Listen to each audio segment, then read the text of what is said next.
From the 1011 Now streaming studio, this is 1011's Morning Pulse. Good morning, I'm Danielle Schenk with your Morning Pulse for Friday, February 9th, 2024.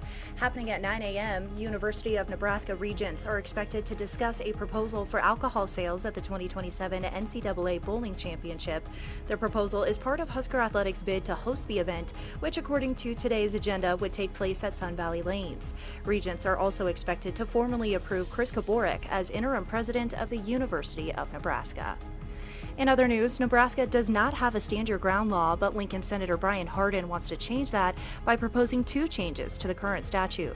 First, removing the duty to retreat and allowing the use of force in self-defense when you're allowed to be at that place. And second, creating immunity from criminal prosecution or civil liability for self-defense under that amended statute.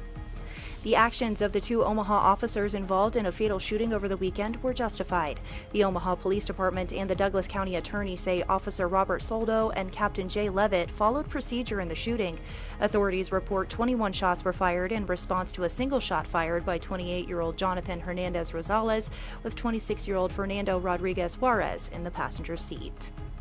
And the man accused of stabbing a Catholic priest to death says he's not guilty. 43-year-old Kerry Williams has pleaded not guilty to first-degree murder in the death of Father Stephen Gutzel, who was killed at Fort Calhoun Church in December. No trial date has been set, and Williams is being held without bond. In a central Nebraska murder case, the man on trial has fired his defense attorney.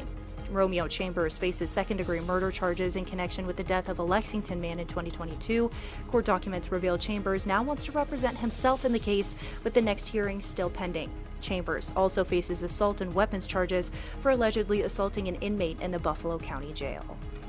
Back in Lincoln, Jeffrey Smith is in custody, accused of scamming the insurance company he worked for out of $850,000 in fake medical claims.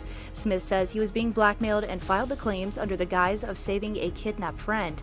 More than $885,000 of the $930,000 policy was paid out. Smith is charged with theft and his bond is set at $1 million.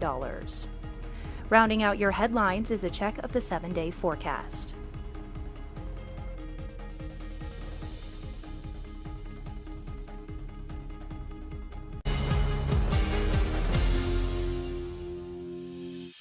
You've been listening to 1011's Morning Pulse.